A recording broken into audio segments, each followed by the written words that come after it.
Bismillahirrahmanirrahim. Assalamu alaikum friends. This is me Sonia and in this video we will discuss about gastrointestinal drugs. So ये chapter 7 है from pharmacology made incredibly easy book. So आप लोगों को भी ये book by करना चाहिए because इस बुक में बहुत सिंपल और अच्छा लिखा हुआ है फार्माकोलॉजी के लिए. सो इस चैप्टर में हम सीखेंगे उन ड्रग्स के बारे में जो इम्प्रूव करती है जीआई फंक्शंस को और उनके यूजेस, उनके वेरिंग एक्शंस को एंड उनके फार्माकोडायनेमिक्स, फार्माकोकाइनेटिक्स जिसमें absorption, distribution, मेटाबोलाइजेशन, excretion of the drugs and last हम उनके drug interaction and adverse reaction के बारे में डिस्कस करेंगे. So let's start the video. Drug in the gastrointestinal system. So you all people are aware from gastrointestinal system जो आप सबने anatomy में पढ़ लिया है. सो सिंपल सा हम यहाँ पर भी gastrointestinal system का ओवरव्यू करते हैं.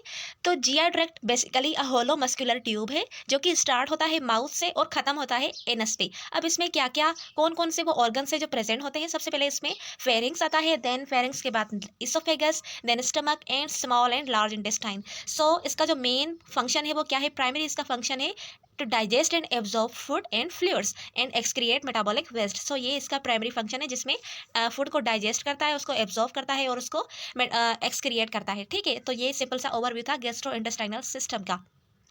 देन अब हम देखेंगे कि वो कौन सी ड्रग्स हैं जो यूज़ होती हैं गैस्ट्रोइंटेस्टाइनल सिस्टम के फंक्शंस को इम्प्रूव करने के लिए. सो इसको हम डिवाइड करेंगे.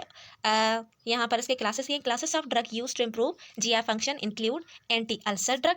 जीआई ड्रग में अगर अल्सर है तो उसके लिए हमारे पास ड्रग्स होंगी एंटी अल्सर ड्रग्स. देन है हमारे पास नंबर सेकंड पर adsorbent, anti flatulent and digestive drug, then anti diarrhoeal and laxative drugs, then obesity drugs and then antiemetic drugs. So इस वीडियो लेक्चर में हम एंटी अल्सर ड्रग्स के बारे में पढ़ेंगे. ठीक है. So what are the anti ulcer drugs. Anti means against, ulcer means जो जिसको हम जख्म बोलते हैं उसको अल्सर बोलते हैं. ठीक है. सो वो ड्रग्स जो अल्सर को ट्रीट करने के लिए यूज़ होती हैं उसको हम एंटी अल्सर ड्रग्स बोलते हैं. So a peptic ulcer is circumscribed lesion in the mucosal membrane developing in the lower oesophagus, stomach, duodenum और जूजिनम. अब पेप्टिक का मतलब होता है डाइजेस्ट, अल्सर का मतलब होता है सोर या फिर जख्म आप कह लें. तो पेप्टिक अल्सर जो है वो म्यूकोजल मेम्ब्रेन में अकर होता है. ठीक है, आपने पेप्टिक अल्सर इन गेस्ट्राइटस, ड्यूडिनल अल्सर ये सुना होगा. सो वो यही है. ठीक है, AHN या फिर MSN में आप इसको डिस्कस करेंगे, स्टडी करेंगे. सो इसमें हम सिंपली फार्माकोलॉजी पढ़ रहे हैं जिसमें हम उन ड्रग्स के बारे में पढ़ेंगे जो GIT यानी गैस्ट्रोइंटेस्टाइनल सिस्टम में किसी भी किस्म का डिसऑर्डर हो गया है तो उसको ट्रीट करने के लिए हम इन ड्रग्स को डिस्कस करेंगे. सो एंटी अल्सर उन अल्सर को ट्रीट करेगी जो प्रेजेंट होंगे इसोफेगस में, स्टमक में, ड्यूडिनम में और जूजिनम में. तो अब हम डिवाइड करेंगे एंटी अल्सर्स को. सो यहाँ पर हम पहले ये देखें कि पेप्टिक अल्सर का मेन काज क्या है. ठीक है, because on the basis of cause we can treat the infection. ठीक है, अगर हमें काज का पता होगा तो ही हम प्रॉपर मेडिसिन यूज़ करके उस इन्फेक्शन को रिड्यूस करेंगे या फिर ख़त्म करेंगे. सो मेजर काज है यहाँ पर पेप्टिक अल्सर के. जो मेजर और मोस्ट काज है वो है बैक्टीरियल इन्फेक्शन जिसमें हमारे पास हेलिकोबैक्टर पायलोरी ये बैक्टीरिया का नाम है जो काज करता है पेप्टिक अल्सर को. ठीक है. देन नंबर सेकंड पर है use of non steroidal anti inflammatory drugs जिसको एनसेड्स भी बोलते हैं. इनका अगर आप ज़्यादा यूज़ कर रहे हैं तो ये भी क्या काज करती हैं, पेप्टिक अल्सर को काज करती हैं. देन है हाइपोसेक्रेटरी स्टेट. ठीक है, हाइपर सेक्रेटरी. हाइपर सेक्रेटरी में क्या होगा कि जो एसिड है उसकी सीक्रेशन इंक्रीज हो जाएगी, गैस्ट्रिक एसिड. ठीक है, स्टमक में हाइड्रोक्लोरिक एसिड होता है, उसकी अगर सीक्रेशन इंक्रीज हो गई तो उसको हम हाइपर सेक्रेटरी बोलते हैं. इंक्रीज एसिड सीक्रेशन की वजह से क्या होगा, पेप्टिक अल्सर काज होगी. देन हमारे पास है सिगरेट स्मोकिंग. जो सिगरेट स्मोकिंग है वो भी हाइपर सीक्रेशन काज कर सकता है एंड इम्पेयर अल्सर हीलिंग. ठीक है, अगर अल्सर हीलिंग होने की कोशिश कर रहा है तो अगर वो बंदा जो है वो स्मोकर है तो उसकी वजह से जो उसकी हीलिंग है वो इम्पेयर हो जाएगी, रिड्यूस हो जाएगी, डिक्रीज हो जाएगी. देन लास्ट है a genetic predisposition which account for 20 to 50% of patient with peptic ulcer. अब जेनेटिकली भी ये पेप्टिक अल्सर हो सकती है जिसमें 20 to 50% पेप्टिक अल्सर से काज होते हैं. सो ये वो सारे मेन काजेस थे पेप्टिक अल्सर के. नाउ हम देखते हैं बस्टिंग बैक्टीरिया और ब्लोस्टरिंग बैलेंस. अब आप इस बुक के हेडिंग्स के ऊपर ध्यान नहीं देगा क्योंकि ये थोड़ी टेढ़ी मेढ़ी होती है. अब इस हेडिंग का मतलब है बस्टिंग बैक्टीरिया और ब्लोस्टरिंग बैलेंस यानी बैक्टीरिया को खत्म करना. बैक्टीरिया कौन सा है हमारे पास, हेलिकोबैक्टर पायलोरी. एंड ब्लोस्टरिंग बैलेंस का मतलब है यहाँ पर एसिड को बैलेंस मिलाना. ठीक है, तो यहाँ पर आप कंफ्यूज नहीं हो इनकी हेडिंग को देखकर. So anti ulcer drugs are formulated to eradicate H pylori और restore the balance between acid and pepsin secretion and the GI mucosal defence. So हमने जो एंटी अल्सर ड्रग बनाई है वो क्यों बनाई है? ताकि वो इरिडिकेट करें एच पाइलोरी बैक्टीरिया को, और दूसरा जो उनका काम है वो क्या है? रिस्टोर करें balance between acid and pepsin secretion का, एंड लास्ट में जीआई म्यूकोजल जो है उसके डिफेंस को मेंटेन करें। सो इनके लिए हमारे पास सिस्टमिक एंटीबायोटिक्स होगी, एंटा एसिड होगी, histamine 2H2 receptor antagonist, proton pump inhibitor and other anti-ulcer drugs such as misoprostol and sacralfate। ठीक है, तो ये वो सारी ड्रग्स की कैटेगरी हैं जो कि यूज होती हैं टू ट्रीट पेप्टिक अल्सर। ठीक है, तो सबसे पहले हम देखेंगे सिस्टमिक एंटीबायोटिक्स को कि वो किसे काम करते हैं। तो हमें ये पता है कि जो एच पाइलोरी है यानी कि Helicobacter pylori is a gram negative bacteria. अब हमें ये भी पता है कि जो ग्राम नेगेटिव बैक्टीरिया है वो बहुत ढीठ होते हैं। ठीक है, उनको जो एंटीबायोटिक्स है वो जल्दी से उनको खत्म नहीं कर पाती, बहुत ज़्यादा ही कुछ ढीठ होते हैं। तो इसके लिए हमें इनके मेजर जो है ना ब्रॉड स्पेक्ट्रम वाली एंटीबायोटिक्स चाहिए होगी जो कि इस ढीठ बैक्टीरिया को खत्म करें। सो हमें पता है कि ग्राम नेगेटिव है, that's thought to be a major causative factor in peptic ulcer formation and gastritis. Gastritis का मतलब क्या है? Inflammation of the stomach lining. Gastric means in stomach, and itis का सिंपली मतलब होता है इन्फ्लामेशन, यानी पेप्टिक अल्सर की वजह से क्या होगा? गैस्ट्राइटिस भी हो सकती है। ठीक है, eradicating the bacteria promotes ulcer healing and decrease recurrence. अगर हम इस एच पाइलोरी ढीठ बैक्टीरिया को इरिडिकेट करेंगे तो उसकी वजह से क्या होगा? अल्सर हीलिंग प्रोमोट होगी और रियकरेंस जो है उसकी वो डिक्रीज हो जाएगी। ठीक है, then it takes 2।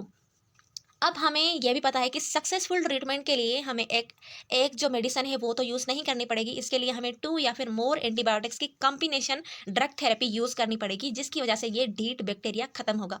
So successful treatment involves the use of 2 और more antibiotics combination with other drugs. So systemic antibiotics use to treat H pylori include amoxicillin, ये एक टाइप है एंटीबायोटिक का जो कि ब्रॉड स्पेक्ट्रम में काम करता है।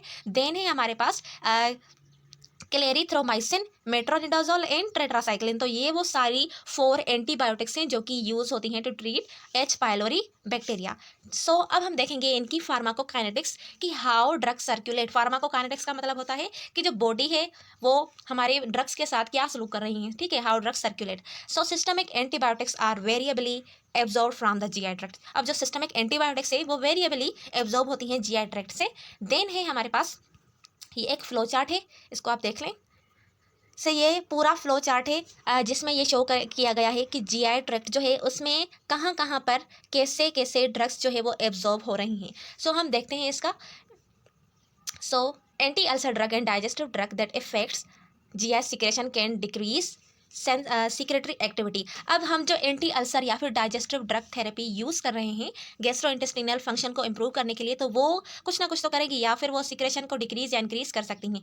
देन अब वो क्या करेंगी? Block the action of secretion. सबसे पहले क्या करेंगी? सिक्रेशन को ब्लॉक करेगी। जो एसिड की सिक्रेशन है ना वो ब्लॉक करेगी, क्योंकि मजीद अगर बढ़ती रहेगी एसिड की सिक्रेशन तो उसकी वजह से पेप्टिक अल्सर और मजीद सिवियर हो जाएंगे। ठीक है, from a protective coating on the lining. अब दूसरी जो मेडिसिन होती है वो क्या करेंगी? हमने ऊपर क्या बोला है कि हम 2 यानी कॉम्बिनेशन ड्रग की कॉम्बिनेशन यूज़ कर रहे हैं to treat this severe condition. तो दूसरी जो ड्रग है वो एक प्रोटेक्टिव कोटिंग लाइन बनाएगी। ठीक है, किसके अंदर? स्टमक के अंदर। ठीक है, एक लाइनिंग बनाएगी जो कि उसको हेल्प करेंगी फर्दर इरिडिकेट और जो पेप्टिक अल्सर है उसको हील होने में, और रिप्लेस मिसिंग एंजाइम, और रिप्लेस करेगी जो मिसिंग एंजाइम है।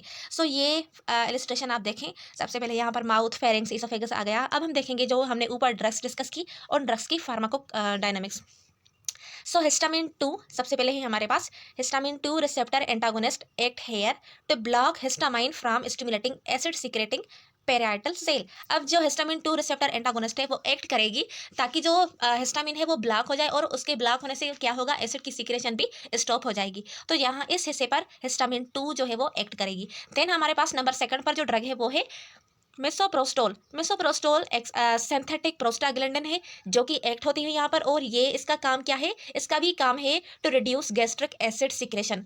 देन हमारे पास है proton pump inhibitor. Proton pump inhibitor यहाँ पर एक्ट करेंगे। ठीक है, यहाँ पर अब ये भी ब्लॉक करेंगे सिक्रेशन गैस्ट्रिक एसिड की in parietal cell of the stomach. Then हमारे पास है antacid. Anta means against, acid means ठीक है जो तेजाब या फिर हाइड्रोक्लोरिक एसिड है। तो जो ड्रग्स एंटा एसिड के काम कर रहे हैं यानी अगेंस्ट एसिड के अगेंस्ट काम कर रही है वो कैसे काम करेंगे? एंटा एसिड का न्यूट्रलाइज करेंगे गैस्ट्रिक एसिड को। देन इस साइड पर आ जाएं तो हमारे पास है पेनक्रियाटिक एंजाइम्स एक्ट हेयर ठीक है, यहाँ पर वो एक्ट करेंगी तो एग्जर्ट एन एंजाइमेटिक इफेक्ट, यहाँ पर एंजाइम्स का जो इफेक्ट है वो मेंटेन होगा। देन हमारे पास लास्ट ड्रग है, वो है ससुराल फेट। ठीक है, sucralfate act here to react with hydrochloric acid. अब सुकराल फैक्ट यहाँ पर रिएक्ट करेगी किसके साथ? हाइड्रोक्लोरिक एसिड के साथ।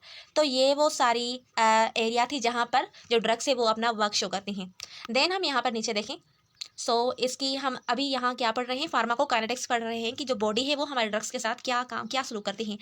गाट मिल्क। अब हम अगर मिल्क यूज़ कर रहे हैं तो मिल्क या फिर डेयरी प्रोडक्ट्स वो क्या करेंगे? डिक्रीज करेंगे एब्जॉर्प्शन ऑफ टेट्रासाइक्लिन। टेट्रासाइक्लिन क्या है? वो भी एक एंटीबायोटिक है, but doesn't significantly delay the absorption of the other antibiotics. अब ये इसका जो मतलब है वो डेयरी प्रोडक्ट्स यानी मिल्क जो है वो टेट्रासाइक्लिन की एब्जॉर्प्शन डिक्रीज कर सकता है, लेकिन अदर एंटीबायोटिक्स की वो सिक्रेशन यहाँ पर रिड्यूस या फिर डिक्रीज नहीं कर सकता। All of this antibiotics are medicine है, एंटीबायोटिक्स है, वो वाइडली डिस्ट्रीब्यूट हो जाती हैं और उसके बाद एक्सक्रिएट होती है यूरिन से। अब यहाँ पर ये मेन पॉइंट है, इन्होंने हाईलाइट की है, आपने पॉइंट याद करनी है एमसीक्यू पॉइंट ऑफ व्यू से। देन हम देखेंगे फार्माकोडायनामिक्स की ड्रग जो है वो कैसे एक्ट करती है हमारी बॉडी में। एंटीबायोटिक का काम क्या है? हम एंटीबायोटिक दे रहे हैं ताकि एच पाइलोरी बैक्टीरिया का जो इन्फेक्शन है वो खत्म हो जाए।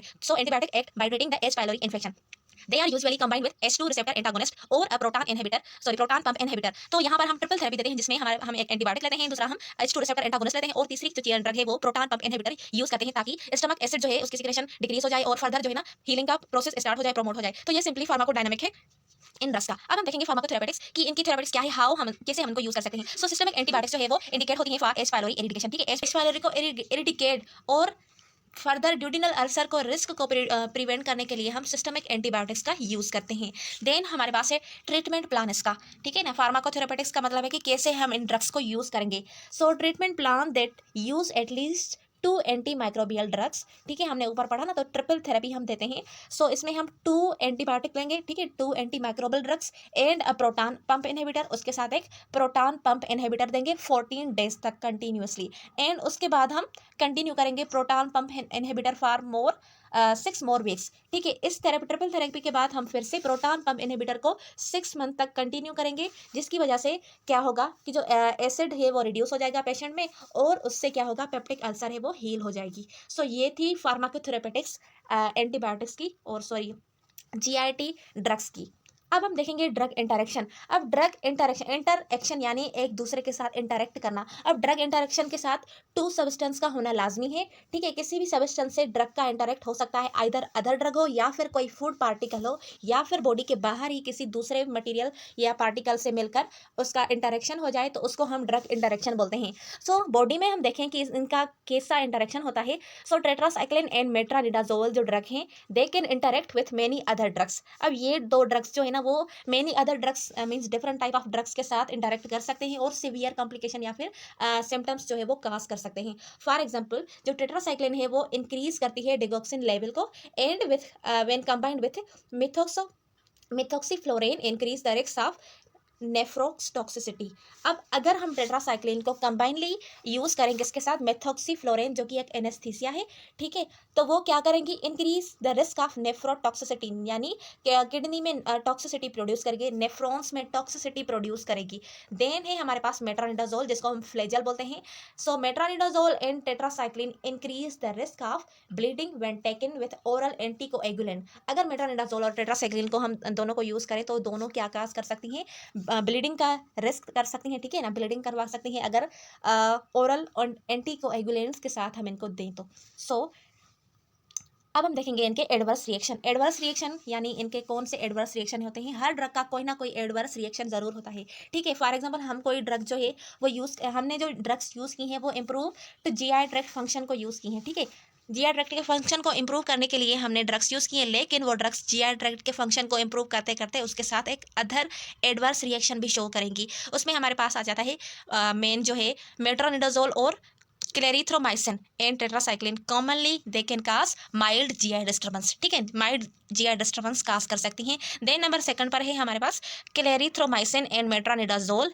ये भी एबनॉर्मल टेस्ट प्रोड्यूस कर सकती हैं। हमारे जो टंग है उसमें एबनॉर्मली टेस्ट का चेंजेस हो जाना, ये दोनों मेडिसिन काज कर सकती हैं। देन मेट्रोनिडाजोल में काज डिसोल्फिराम। अब डिसोल्फ्राम लाइक रिएक्शन जिसमें हमारे पास नाजिया, वोमाइटिंग, हेडेक, क्रैम्प्स और फ्लूजिंग जैसी सिम्टम्स जो है वो अपीयर होना शुरू हो जाती है जब हम मेट्रानिडाजोल को कंबाइन करते हैं किसके साथ, एल्कोहल के साथ। तो कभी भी एल्कोहल के साथ या फिर एल्कोहल के बाद मेट्रानिडाजोल नहीं ले, उसके ये वो सारे साइन और सिम्टम्स हो सकते हैं, सीवियर साइन सिम्टम्स या फिर रिएक्शन काज कर सकते हैं। और लास्ट है हमारे पास एमोक्सिसिलिन। अब जो एमोक्सिसिलिन है वो टाइप है पेनिसिलिन का और ये डायरिया को काज कर सकता है। So this was the whole concept of GI tract drugs. तो आज हमने एंटी अल्सर ड्रग्स के बारे में पढ़ा, उनके फार्माकोडायनामिक्स का, pharmacokinetics, pharmacotherapeutics, drug interaction and adverse reaction के बारे में।